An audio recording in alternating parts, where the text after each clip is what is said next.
Hey, I'm Greg Wolf for Unsportsmanlike Conduct. The NFL draft is right around the corner. April 28th, one of the top quarterbacks in this year's class, Paxton Lynch from Memphis. I had a chance to sit down with Paxton. He talked about his greatest strengths as a quarterback.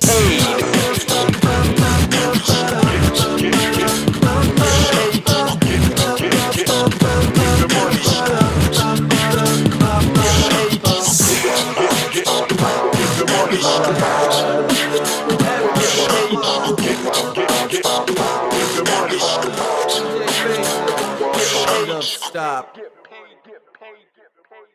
All right, Paxton, so thanks for taking some time for us. We appreciate it. Before I get into anything else, I need to ask you about your trip here. What happened on the route to NFL experience? It was a trip to say the least. We went over there and met with Nike. We had to walk over there, couldn't find a cab.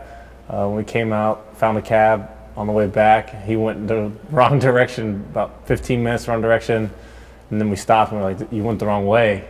He was like, well, you guys got to get out. He's like, I don't know why he said he wasn't going to make any money. He's like, I'm not going to make any money. And he just kicked us out. And then walked about 30 minutes over here, Had to walk. So the legs are nice and warm.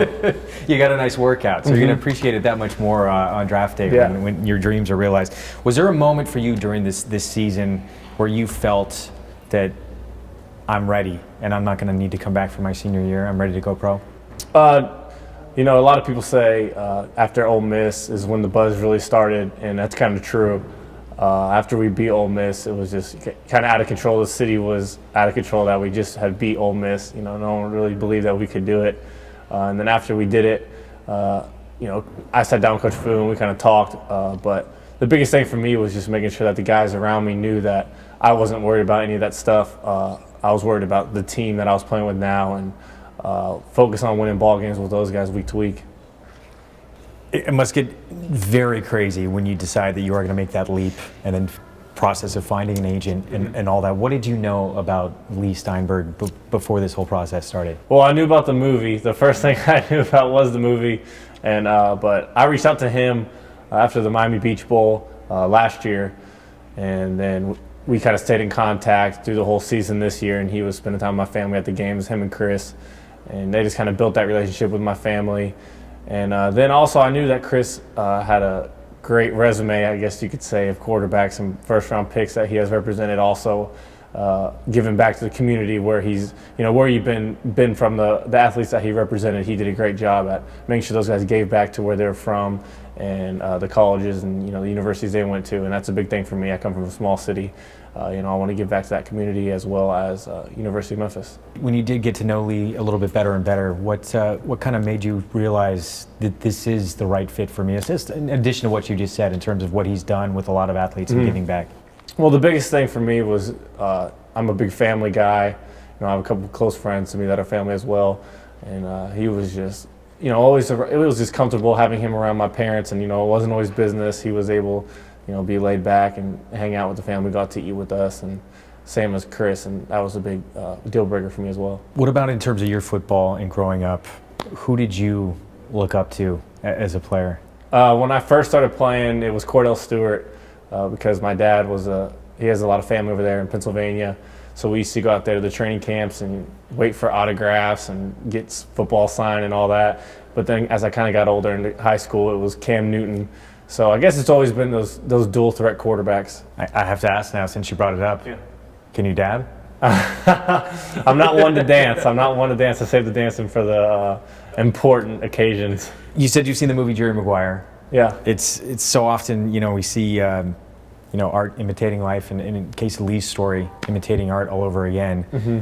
In any sense, do you feel like, I mean, you're the first big client he has for this comeback, and it's a big comeback for Lee as well. Are you Rod Tidwell for Lee? I don't know who I am, but I know if there is a second movie, hopefully I can get a role. Somebody to play me, maybe Leonardo or Brad Pitt or something. That'd be a good choice. Yeah. I see a little bit of Leo there. Yeah. How hard is it to block out the noise and hear in terms of where you might go, where you might wind up in the draft? Or are you just so focused on what you're doing right now, getting ready, preparing? It's definitely difficult, obviously, to not pay attention to that, but at the same time, you got to control what you can control.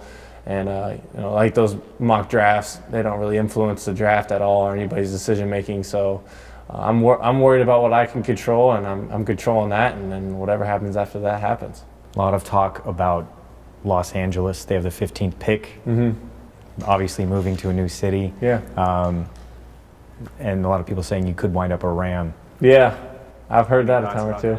I think that would be cool to go to a, I wouldn't say a new franchise, but it kind of is a new franchise just because they're moving, going back to where they used to be.